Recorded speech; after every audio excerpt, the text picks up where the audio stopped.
నమస్తే, welcome to ఫోర్సైట్స్ TV news బ్లేస్. ముందుగా headlines చూద్దాం. మధ్యప్రదేశ్లో భావోద్వేగానికి గురైన మోడీ తల్లి ఫోటోను చూసి కంటతడి పెట్టుకున్న ప్రధాని.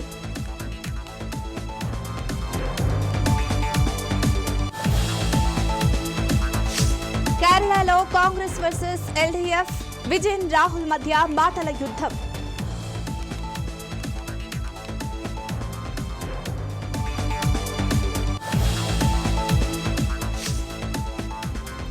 బీజేపీ పట్ల ప్రజల భ్రమలు తొలగిపోయాయి. 400 సీట్లు కష్టమేనన్న రైతు ఉద్యమ నేత టికాయత్.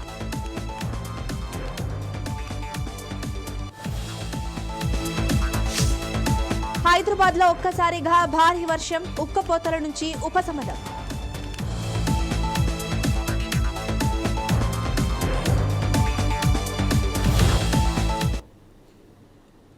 ఇక డీటెయిల్స్ చూస్తే, దేశానికి రాజైన తల్లికి కొడుకే అన్న నానుడి మరోసారి రుజువైంది.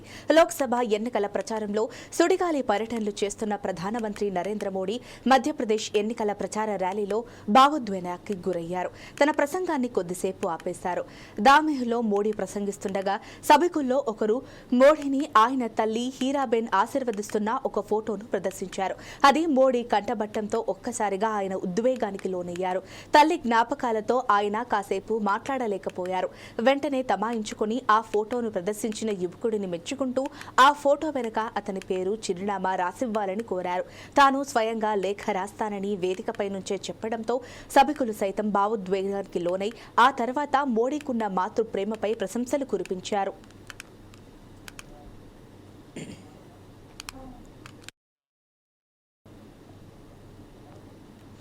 ఇండియా కూటమిలో మిత్రులు, కేరళలో ప్రత్యర్థులుగా ఉన్న కాంగ్రెస్ నేత రాహుల్ గాంధీ, కేరళ సిపిఎం నేత ముఖ్యమంత్రి పినరాయి విజయన్ మధ్య వాగ్వాదం కొనసాగుతోంది. రాహుల్ గాంధీ ఇటీవల తనపై చేసిన వ్యాఖ్యలపై పినరాయి విజయన్ ఘాటుగా స్పందించారు. మీ నానమ్మ కూడా జైలుకు వెళ్లారని గుర్తు చేశారు. జైళ్లు మాకేమీ కొత్త కాదు, మమ్మల్ని జైళ్లు, కేసుల పేరుతో భయపెట్టేది లేదు అని వ్యాఖ్యానించారు. కొద్ది కాలంగా రాహుల్ విజయన్ మధ్య పొరపచ్చాలు కొనసాగుతున్నాయి. పౌరసత్వ సవరణ చట్టాన్ని కేంద్రం నోటిఫై చేసినప్పుడు రాహుల్ గాంధీని విజయన్ ప్రశ్నించారు. దీనిపై రాహుల్, కాంగ్రెస్ ఎందుకు మౌనంగా ఉన్నారని ప్రశ్నించారు. దీనికి తోడు వామపక్ష నేత అన్నే రాజాపై రాహుల్ గాంధీ పోటీ చేయడంపై కూడా విజయన్ అసంతృప్తితో ఉన్నారు. ఈ క్రమంలో రాహుల్ గాంధీ కోజికోడ్లో విజయన్ పై చేసిన వ్యాఖ్యలతో వీరి మధ్య వివాదం ముదిరింది. ఈడీ, సిబిఐ, ఇతర సంస్థలు ఎందుకు విజయన్ను ఇంటరాగేట్ చేయడం లేదు? ఇద్దరు సీఎంలు జైల్లో ఉన్నారు. కేరళ సీఎం విషయంలో ఇంకెందుకు జరగడం లేదు అని రాహుల్ వ్యాఖ్యానించారు.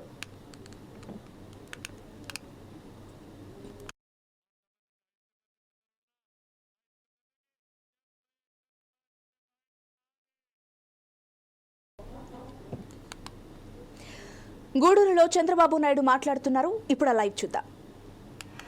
అందుకే ఆడబిడ్డలు ఎప్పుడు తల్లికి వందనం అన్నాను. జన్మనిచ్చేది తల్లి. అలాంటి జన్మనిచ్చిన తల్లికి పిల్లలు రుణపడి ఉండాలి. పెద్దయినా కూడా మిమ్మల్ని చూసుకోవాలి. అందుకే తల్లికి వందనం తీసుకొచ్చి మీ ద్వారా మీ పిల్లల్ని చదివిస్తే భర్త కంటే కూడా, తండ్రి కంటే కూడా తల్లిని ఎక్కువ గౌరవించే సంస్కృతి రావాలని ఈ కార్యక్రమానికి శ్రీకారం చుట్టారు. మూడోది, దీపం కింద వంట గ్యాస్ నేను ఇచ్చాను. దాన్ని ఆ దీపం ఆరిపేశారు. మళ్లీ ఆమె ఇస్తున్న 3 గ్యాస్ సిలిండర్లు ఇచ్చి ఎవరికి కూడా ఇబ్బంది లేకుండా వంట చేసుకోవడానికి ముందుకు తీసిపోయే పని నేను చేస్తానని మా ఆడబిడ్డలందరికీ ఆమె ఇస్తున్నా. 4 ఆర్టీసీ బస్సుల్లో ఉచిత ప్రయాణం. ఇంట్లో నుంచి బయలుదేరితే డబ్బులు ఎత్తుక్కోవాలి. ఇప్పుడు ఏ బాధ లేదు. దర్జాగా బస్సు ఎక్కండి, నా పేరు చెప్పండి, మా డ్రైవర్ చంద్రన్న, ఆయన మాకు పర్మిషన్ ఇచ్చాడని చెప్పండి, ఈ ప్రభుత్వం కూటమి ప్రభుత్వం అని చెప్పండి. దర్జాగా ముందుకెళ్ళండి. పిల్లలు చదువుకోవాలంటే మీరు కావాలంటే నెల్లూరు పోవాలని చదువుకొని మళ్ళీ రండి, తిరుపతి పోవాలని చదువుకొని మళ్ళీ రండి.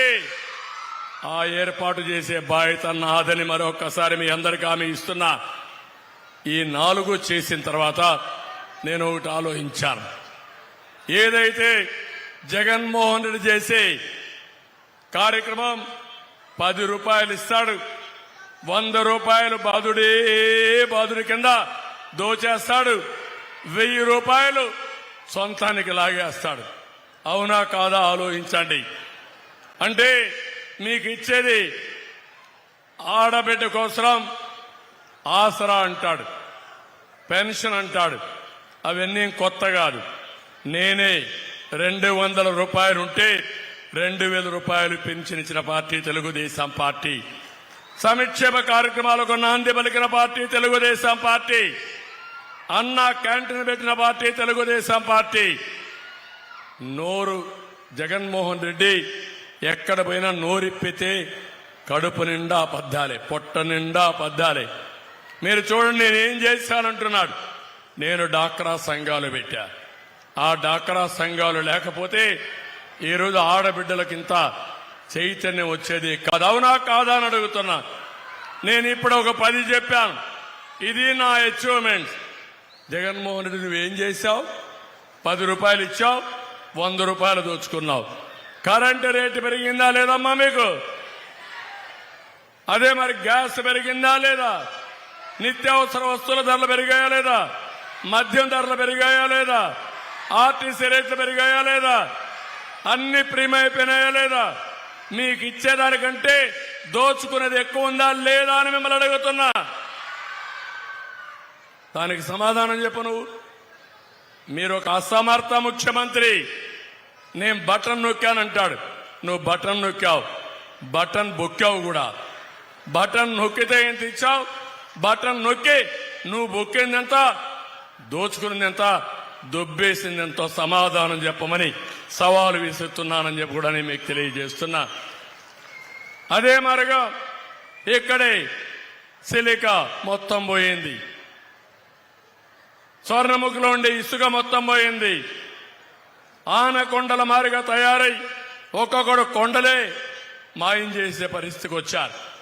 ఇవన్నీ చూస్తే వాతావరణాన్ని కూడా దెబ్బతీసే పరిస్థితికి వచ్చారు.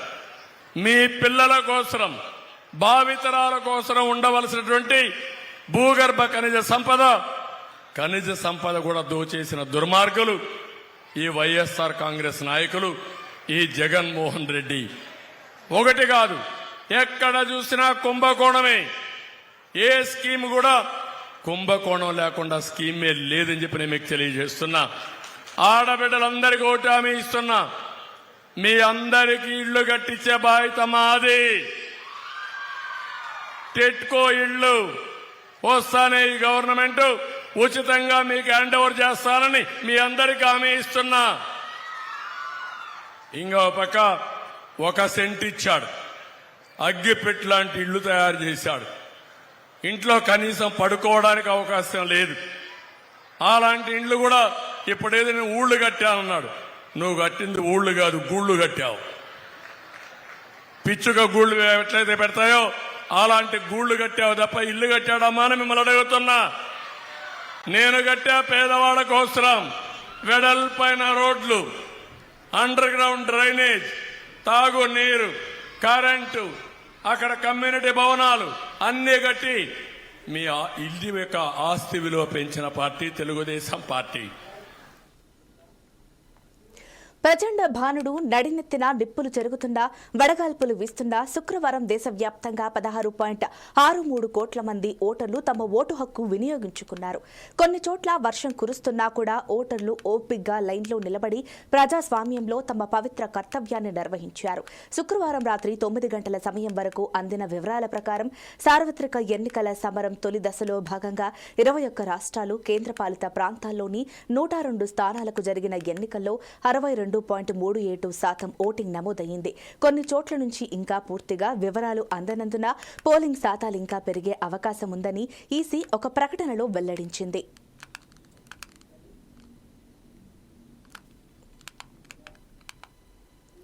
సార్వత్రిక ఎన్నికల్లో బీజేపీ చెబుతున్నట్టుగా ఎన్డీఏకు 400కు పైగా స్థానాలు రావడం సందేశాస్పదమైనని భారతీయ కిసాన్ యూనియన్ అధ్యక్షుడు నరేష్ టికాయత్ అభిప్రాయపడ్డారు.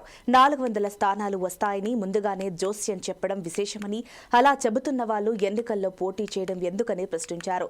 సార్వత్రిక ఎన్నికల పట్ల ప్రజల్లో ఉత్సాహం కనిపించడం లేదన్నారు. పశ్చిమ యూపీలో పోలింగ్ సందర్భంగా టికాయత్ మీడియాతో మాట్లాడారు. బీజేపీ పట్ల ప్రజల భ్రమలు తొలగిపోయాయని చెప్పారు. పంజాబ్, హర్యానా సరిహద్దుల్లోని శంభు వద్ద రైతుల నిరసనలు 3వ రోజు కూడా కొనసాగాయి. అరెస్టైన 3 రైతులను విడుదల చేయాలనే డిమాండ్తో వీరు రైల్వే పట్టాలపై ధర్నా చేస్తున్నారు.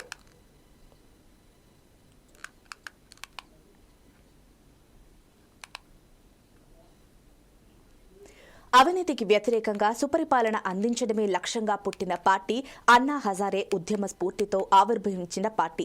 అతి స్వల్ప వ్యవధిలో దేశ రాజధాని ఢిల్లీలో ప్రభుత్వాన్ని ఏర్పాటు చేసింది ఆమ్ ఆద్మీ పార్టీ. 2012లో ఆవిర్భవించిన ఈ పార్టీని దేశవ్యాప్తంగా విస్తరించేందుకు ఆప్ అధినేత కేజ్రీవాల్ సన్నాహాలు చేస్తున్నారు. ప్రాంతీయ పార్టీగా మొదలై స్వల్పకాలంలో జాతీయ పార్టీగా ఎదిగింది.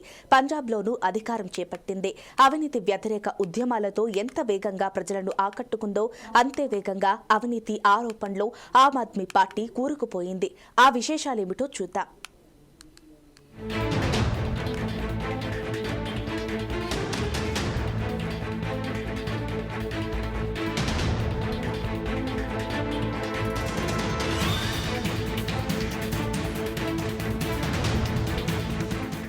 అరవింద్ కేజ్రీవాల్తో సహా ఆ పార్టీ కీలక నేతలంతా జైల్లో ఉన్నారు. సంజయ్ సింగ్ పార్టీ ఇటీవలే బెయిల్పై బయటకు వచ్చారు. ఈడీ అరెస్టు నుంచి తప్పించుకునేందుకు కేజ్రీవాల్ చివరి వరకు గట్టిగా ప్రయత్నించారు. ఈడీ 9 సార్లు సమన్లు జారీ చేసినా ఆయన విచారణకు హాజరు కాలేదు. ఇదంతా రాజకీయ కుట్ర అని ఆయన వాదిస్తూ వచ్చారు.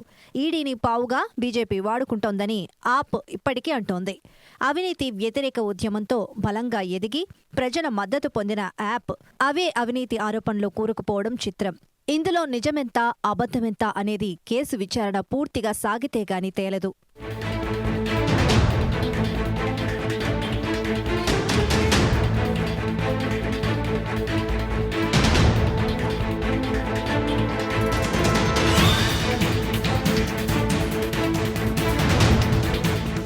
ఆప్ కీలక నేతల్లో సత్యేందర్ జైన్, మనీష్ సిసోడియా అరెస్టయ్యారు.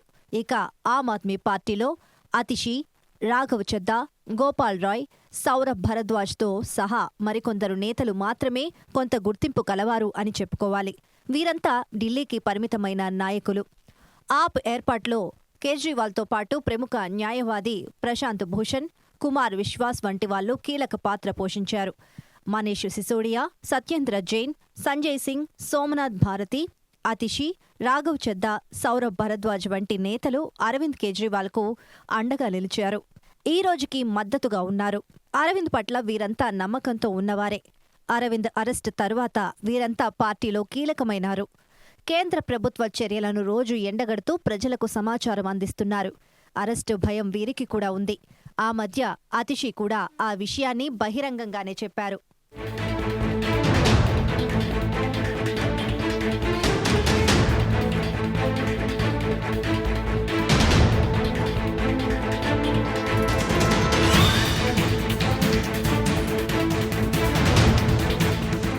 ఢిల్లీ ప్రజలు ఆప్ పై విశ్వాసం ఉంచారు. అందుకే ఆ పార్టీ వరుసగా 2 సార్లు అధికారంలోకి వచ్చింది. కాలక్రమంలో కేజ్రీవాల్ వ్యవహార శైలి, ఆయన విధానాల పట్ల అసంతృప్తితో కొందరు నేతలు పార్టీని వీడారు. ప్రశాంత్ భూషణ్, కుమార్ విశ్వాస్, జర్నలిస్ట్ అశుతోష్ వంటివారు పార్టీని వీడారు. ఆ తర్వాత యాప్ అన్ని రాజకీయ పార్టీల వంటిదేననే అభిప్రాయం ప్రజల్లో ఏర్పడింది. ఢిల్లీ లిక్కర్ స్కామ్ వెలుగులోకి రావడంతో ఆ పార్టీకి అది మాయని మచ్చగా మారింది.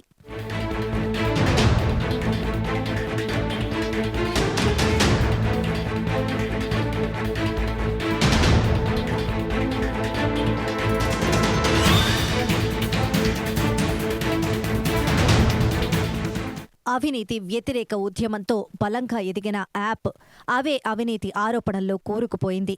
అవినీతి ఆరోపణలతో మొదట సోమనాథ్ భారతిని, ఆ తర్వాత సత్యేందర్ జైన్ జైలుకు వెళ్లారు. ఆ తర్వాత ఢిల్లీ ఎక్స్చేంజ్ పాలసీ కేసులో అరవింద్ కేజ్రీవాల్ కుడి భుజంగా ఉన్న మనీష్ సిసోడియా తీహార్ జైలులో ఉన్నారు. ప్రస్తుతం అరవింద్ కేజ్రీవాల్ను ఈడీ అరెస్టు చేసింది. తీహార్ జైలుకు తరలించారు. జైలులో కేజ్రీవాల్ని కలిసేందుకు ఎవరికీ అనుమతులు ఇవ్వడం లేదనే ఆరోపణలు కూడా ఉన్నాయి. వారంలో ఒక్కసారి మాత్రమే లాయర్కి అవకాశం కల్పిస్తున్నారు. దీనిపై కోర్టులో విచారణ జరుగుతోంది.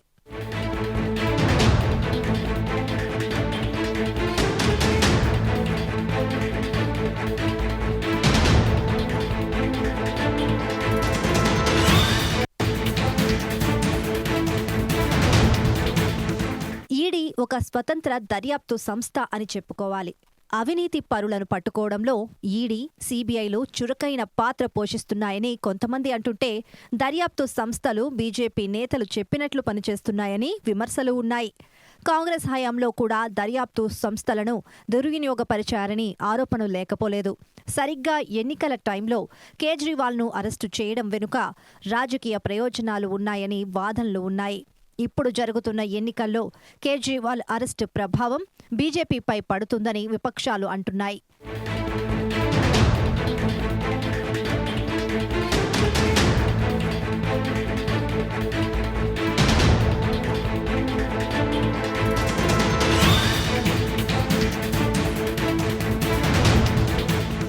ఇక ఢిల్లీ ముఖ్యమంత్రి పదవి నుంచి అరవింద్ కేజ్రీవాల్ను తొలగించాలని కోరుతూ దాఖలైన 2 ప్రజా ప్రయోజన వాద్యాలను విచారించేందుకు ఢిల్లీ హైకోర్టు నిరాకరించడం విశేషం. సీఎం పదవిలో కొనసాగాలా లేదా అనే అంశం కేజ్రీవాల్ వ్యక్తిగత నిర్ణయంపై ఆధారపడి ఉంటుందని, ఈ అంశంలో న్యాయస్థానం ఎటువంటి నిర్ణయం తీసుకోలేదని వ్యాఖ్యానించింది. ఇదిలా ఉంటే కేజ్రీవాల్ అరెస్టుపై న్యాయ పోరాటం చేస్తున్నది. ఈ కేసులో కోర్టు నుంచి ఎలాంటి తీర్పు వస్తుందో, కేసు ఏ మలుపులు తిరుగుతుందో వేచి చూద్దాం.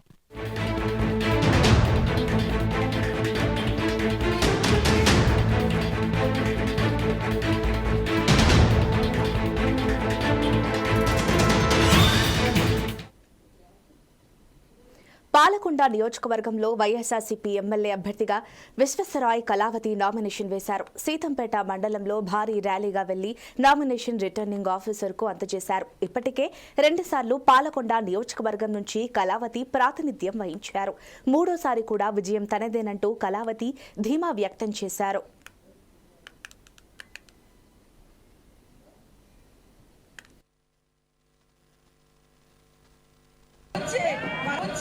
మనందరం కూడా మరి జగన్ అన్న వెంట మనమే కాదు, ఈ రాష్ట్రంలో ఉండే ప్రతి ఒక్క ప్రజల ఆశీర్వాదం కూడా జగన్ అన్నకి ఉన్నాం. మరి నాకు ఇచ్చిన అవకాశాన్ని మరి మీ ముందు ఎప్పుడు కూడా ఆడపిల్లలాగా నాకు చూసుకుంటూ నాకు అండగా నిలిచిన ప్రతి ఒక్కరికి నేను రుణపడి ఉండి రుణం తీర్చుకునే విధంగా పనిచేస్తానని కూడా తెలియజేస్తాను. మనందరం కూడా మరి జగన్ అన్న వెంట మనమే కాదు, ఈ రాష్ట్రంలో ఉండే ప్రతి ఒక్క ప్రజల ఆశీర్వాదం కూడా జగన్ అన్నకి ఉన్నాం. మరి నాకు ఇచ్చిన అవకాశాన్ని మరి మీ ముందు ఎప్పుడు కూడా ఆడపిల్లలాగా నాకు చూసుకుంటూ నాకు అండగా నిలిచిన ప్రతి ఒక్కరికి నేను రుణపడి ఉండి. తెలంగాణలో నామినేషన్ల ప్రక్రియ కొనసాగుతోంది. మహబూబ్ నగర్లో కాంగ్రెస్ పార్లమెంటు అభ్యర్థి వంశీచంద్ రెడ్డి నామినేషన్ వేస్తున్నారు. ఈ కార్యక్రమానికి ముఖ్యమంత్రి రేవంత్ రెడ్డి హాజరవుతారు. రాష్ట్రం, దేశంలో కాంగ్రెస్ గాలి వీస్తుందని, దీంతో కాంగ్రెస్ జెండా ఎగురుతుందని వంశీచంద్ రెడ్డి ధీమా వ్యక్తం చేశారు. ఈసారి మహబూబ్ నగర్ జిల్లా 2 పార్లమెంట్లతో పాటు రాష్ట్రంలో కాంగ్రెస్ 14 పార్లమెంటు సీట్లు గెలుచుకుంటామన్నారు. తనను పార్లమెంటు ఎంపీగా గెలిపిస్తే పరిశ్రమలు నెలకొల్పడంతో పాటు స్థానిక యువతకు ఉద్యోగాలు కల్పిస్తానంటున్న పార్లమెంట్ అభ్యర్థి వంశీచంద్ రెడ్డితో మా ప్రతినిధి చందు ఫేస్ టు ఫేస్. రాష్ట్రంలో పార్లమెంటు ఎన్నికలకు సంబంధించి నామినేషన్ల పర్వం అయితే ప్రారంభమైందని చెప్పుకోవచ్చు. నిన్న బీజేపీకి సంబంధించినటువంటి అభ్యర్థి కూడా నామినేషన్ వేశాడు. నేడు మహబూబ్ నగర్కి సంబంధించినటువంటి కాంగ్రెస్ పార్టీ అభ్యర్థి వంశీచందర్ రెడ్డి కూడా నామినేషన్ వేయబోతున్నారు. ప్రస్తుతం వారు మనతో ఉన్నారు, మాట్లాడడం. సార్ చెప్పండి, స్వయన ముఖ్యమంత్రి గారే మీ నామినేషన్కి వస్తున్నారు, ఎలా చూస్తారు? ముఖ్యమంత్రి గారు రాష్ట్రానికి ముఖ్యమంత్రి అయినా పాలమూరు బిడ్డ లాంటి వ్యక్తి. పాలమూరులో ఎప్పుడు ముఖ్యమంత్రి గారు అడుగుపెట్టినా వారి స్థాయి అంటే నేను ముఖ్యమంత్రి అనేది మర్చిపోయి మనతో మమేకమయ్యి పాలమూరు బిడ్డగానే మనతో ఉంటారు. ఇవాళ నా తరపున ముఖ్యమంత్రి గారి ముఖ్యమంత్రి గారు నామినేషన్ దాఖలు చేయడానికి రాబోతున్నారు. ముఖ్యమంత్రి గారు వస్తున్నారనే విషయాన్ని తెలిసి తండోపతండాలుగా వేల సంఖ్యలో ప్రజలందరూ కూడా స్వచ్ఛందంగా ఇవాళ మహబూబ్ నగర్ లోక్సభ నియోజకవర్గంలోని 7 శాసనసభ నియోజకవర్గం నుంచి పెద్ద ఎత్తున ఇవాళ వస్తున్నారు. ఈ జన ప్రభంజనం చూస్తే ఖచ్చితంగా మహబూబ్ నగర్ లోక్సభ స్థానాన్ని కాంగ్రెస్ పార్టీ 2 లక్షల మెజార్టీకి తగ్గకుండా గెలవబోతుంది అనేది చాలా స్పష్టంగా తెలుస్తుంది. గతంలో 7 నియోజకవర్గాలకు సంబంధించి బీఆర్ఎస్ ఎమ్మెల్యేలు ఉన్న తర్వాత బీఆర్ఎస్ అభ్యర్థి గెలుపొందారు. ఇప్పుడు మీ గెలుపు ధీమాతో ఉన్నట్టేనా? ఖచ్చితంగా మాకు 7 శాసనసభ్యులే కాకుండా బలమైనటువంటి క్యాడర్ ఇవాళ కాంగ్రెస్ పార్టీకి ఉంది. కాంగ్రెస్ పార్టీ కోసం సైనికుల్లాగా పనిచేసేటువంటి కార్యకర్తల బలం ఉంది. అంతకన్నా ముఖ్యంగా రాష్ట్ర ప్రజలు, ఈ నియోజకవర్గ ప్రజల ఆశీర్వాదాలు మాకున్నాయి. అన్ని వర్గాల ప్రజలు ఇవాళ ముఖ్యమంత్రి రేవంత్ రెడ్డి గారి ఆధ్వర్యంలో కొనసాగుతున్నటువంటి ప్రజాపాలనకు అండగా ఉంటున్నారు. ప్రజల ఆశీర్వాదంతో ఖచ్చితంగా మంచి మెజార్టీతో గెలవబోతున్నాము. ముఖ్యంగా ఏదైతే బీజేపీకి సంబంధించినటువంటి అభ్యర్థి ఒక ఆడపడుచాన్ని చూడకుండా తన పైన విమర్శలు చేస్తున్నారని వారు అంటున్నారు. దీన్ని ఎట్లా చూస్తారు మీరు? విమర్శలు వేరే, వాస్తవాలు వేరే. వాస్తవాలు చెప్తే అవి విమర్శలు కాదు. నేను చెప్పిందంతా కూడా వాస్తవము. ఎక్కడ మాట్లాడినా వాస్తవాలు మాట్లాడేటువంటి వ్యక్తి వంశీచంద్ర రెడ్డి. ఎవరన్నా సారాదందా చేస్తే వాళ్ళు సారాదందా చేస్తున్నట్టు అది విమర్శ ఎందుకు అవుతుంది? వాస్తవం అవుతుంది. దొంగ కళ్ళు అమ్మిన వాళ్ళని నువ్వు దొంగ కళ్ళు అమ్మినావంటే అది వాస్తవం అవుతుంది. కాంట్రాక్టర్ల దగ్గర పైసలు వసూలు చేస్తే అది వాస్తవం అవుతుంది. అది ఆరోపణ ఏం కాదు, నిజాన్ని వాస్తవము అని అంటాము. గద్వాల నియోజకవర్గంలో ఒక బలహీన వర్గాలకు చెందినటువంటి బిడ్డకు వెన్నుపోటు పొడిచి మీ అల్లుడికి సపోర్ట్ చేసినాం అనేది గద్వాల ప్రజలు చెప్పుకున్నటువంటి నిజము. మక్తల్ నియోజకవర్గంలో మీ పార్టీకి చెందినటువంటి అభ్యర్థికి వెన్నుపోటు పొడిచి మీ తమ్మునికి మద్దతు ఇచ్చింది అనేది మక్తల్ నియోజకవర్గం. ఇందాక మా పోలీస్ చంద్రశేఖర్ రెడ్డి అన్న రావడం జరిగింది. పోలీస్ చంద్రశేఖర్ రెడ్డి అన్నను కానీ మక్తల్ నియోజకవర్గంలో ఎవరిని అడిగినా కానీ చెప్తారు వాళ్ళ పార్టీకి చెందినటువంటి వ్యక్తికి వెన్నుపోటు పొడిచినటువంటి వ్యక్తి ఎవరనేది మక్తల్ నియోజకవర్గంలో మా చంద్రశేఖర్ అన్నని అడిగినా చెప్తారు, ఎవరిని అడిగినా చెప్తారు. చివరిగా చెప్పండి, పార్లమెంటు నియోజకవర్గంలో ఓటర్లు వంశీచందర్ రెడ్డికే ఓటు వేయాలంటే ఎలా? ఇవాళ రాష్ట్ర ముఖ్యమంత్రిగా రేవంత్ రెడ్డి గారు ఉన్నారు. కాంగ్రెస్ పార్టీ అధికారంలో ఉన్నది. వంశీచంద్ర రెడ్డి నీతి నిజాయితీతో రాజకీయాలు చేసేటువంటి వాడు. బంగ్లా రాజకీయాలు కాదు, ప్రజల కోసం రాజకీయాలు చేసేటువంటి వ్యక్తి వంశీచంద్ర రెడ్డి. పూటకొక పార్టీ మారి అవకాశవాద రాజకీయాలు చేసేటువంటి వ్యక్తి వంశీచంద్ర రెడ్డి కాదు. నిజాయితీతో రాజకీయాలల్లో ధనార్జన ముఖ్యం కాదు, ప్రజలకు సేవ చేయడమే ముఖ్యం అనుకున్నటువంటి వ్యక్తి వంశీచంద్ర రెడ్డి. రేవంత్ రెడ్డి గారి అండతో ఈ నియోజకవర్గంలో అన్ని విధాలుగా ఈ నియోజకవర్గాన్ని అభివృద్ధి పదంలో నడిపిస్తా. మహబూబ్ నగర్లో సాగుకు యోగ్యమైనటువంటి ప్రతి ఎకరాకి కృష్ణమ్మ నీళ్లు తెచ్చి సాగునీరు అందిస్తా. అలానే పేదవాళ్లకు మంచి మెరుగైనటువంటి విద్య, ఆరోగ్య వసతులు కల్పించడంతో పాటు అన్ని వర్గాల వారిని, దళిత, గిరిజన, బడుగు, బలహీన, మైనార్టీ వర్గాల వారికి సముచిత న్యాయం కల్పిస్తూ అందరినీ కంటికి రెప్పలాగా కాపాడుకుంటూ ఈ మహబూబ్ నగర్ నియోజకవర్గ అభివృద్ధి కోసం పాటుపడతాను. సో ఇది ఓవరాల్గా మొత్తానికి చూసినట్టయితే పాలమూరు పార్లమెంటు నియోజకవర్గంలో 7 మంది ఎమ్మెల్యేలు ఉన్నారు కాబట్టి స్వయాన ముఖ్యమంత్రి రేవంత్ రెడ్డి ఈ యొక్క జిల్లాకు చెందిన వ్యక్తి కావడంతో రానున్న పార్లమెంటు ఎన్నికల్లో ఖచ్చితంగా విజయం సాధిస్తామని వారు ధీమా వ్యక్తం చేస్తున్నారు. కెమెరా పర్సన్ కుమార్తో చందు, ఫోర్సైజ్ టీవీ, మహబూబ్ నగర్. హైదరాబాద్లో ఒక్కసారిగా వాతావరణం మారింది. హైదరాబాద్లో పలుచోట్ల భారీ వర్షం కురిసింది. ఎల్బీనగర్, వనస్థలిపురం, హిమాయత్ నగర్ తదితర ప్రాంతాల్లో వర్షం కురిసింది. హైదరాబాద్లో అనేక ప్రాంతాల్లో వర్షం కురియడంతో ఎండ వేడిమి, ఉక్కపోత నుంచి నగరవాసులకు ఉపశమనం కలిగింది. ఉపరితల ఆవర్తనం ద్రోణి కారణంగా రాష్ట్రానికి వర్ష సూచన ఉన్నట్లు హైదరాబాద్ వాతావరణ కేంద్రం వెల్లడించింది. ఆవర్తనం ద్రోణి ప్రభావంతో ఒక్కసారిగా మేఘావృతంగా మారింది. రాష్ట్రంలో ఉరుములు, మెరుపులతో పాటు బలమైన ఈదురుగాలులతో కూడిన వర్షపాతం నమోదయ్యే ఛాన్స్ ఉంది. వర్షాలు, ఉరుములు, మెరుపులు, ఈదురుగాలులు గంటకు 30 నుంచి 40 కిలోమీటర్ల వేగంతో వీచే అవకాశం ఉండటంతో రాష్ట్రానికి ఎల్లో అలర్ట్ జారీ చేశారు. ఈరోజు భద్రాద్రి, కొత్తగూడెం, ఖమ్మం, నల్గొండ, రంగారెడ్డి, హైదరాబాద్, మేడ్చల్, మల్కాజిగిరి, వికారాబాద్, సంగారెడ్డి, మెదక్, మహబూబ్ నగర్, నాగర్ కర్నూల్, వనపర్తి, నారాయణపేట, జోగులాంబ, గద్వాల్ జిల్లాలకు ఎల్లో అలర్ట్ జారీ చేశారు.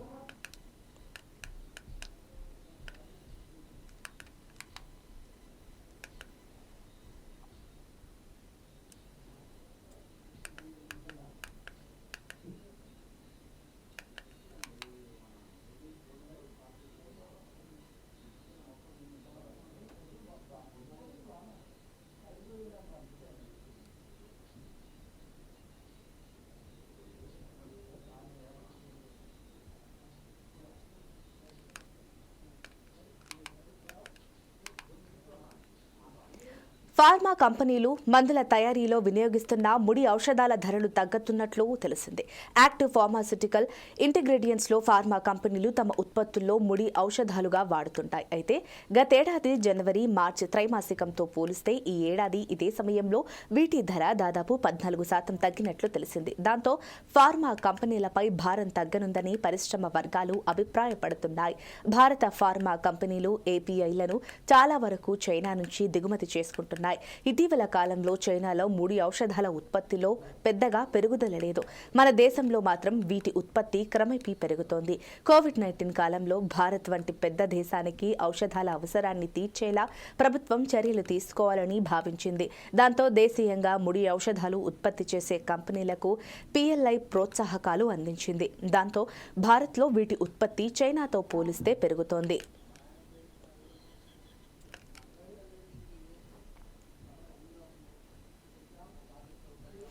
బంగారం ధరలు ఇవాళ స్వల్పంగా తగ్గాయి. హైదరాబాద్లో 22 క్యారెట్ల 10 గ్రాముల బంగారం ధర 68,050 రూపాయలు ఉండగా 24 క్యారెట్ల బంగారం ధర 74,240 రూపాయలుగా ఉంది.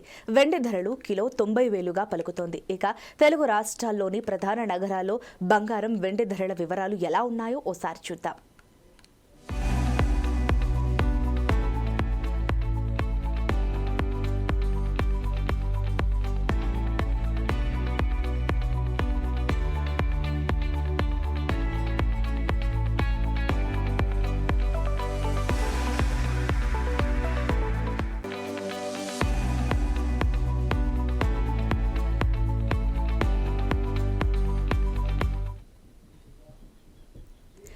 తెలంగాణలో మరో 3 రోజులు పలు జిల్లాల్లో వర్షాలు కురిసే అవకాశం ఉందని వాతావరణ శాఖ అధికారులు రెయిన్ అలర్ట్ ప్రకటించారు. వరంగల్, హనుమకొండ, జనగాం, సిద్దిపేట, యాదాద్రి, రంగారెడ్డి, హైదరాబాద్, మేడ్చల్, వికారాబాద్, సంగారెడ్డి, మెదక్, మహబూబ్ నగర్, నాగర్ కర్నూల్, వనపర్తి జిల్లాల్లో వర్షం కురిసే అవకాశం ఉందన్నారు.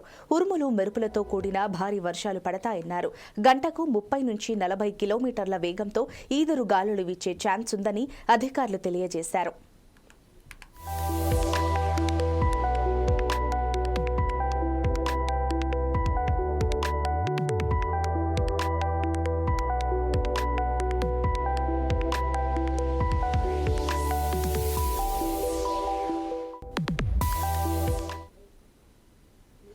ఇవి ఇప్పటి వరకు అప్డేట్స్. మరిన్ని అప్డేట్స్ కోసం చూస్తూనే ఉండండి 4 Sides TV.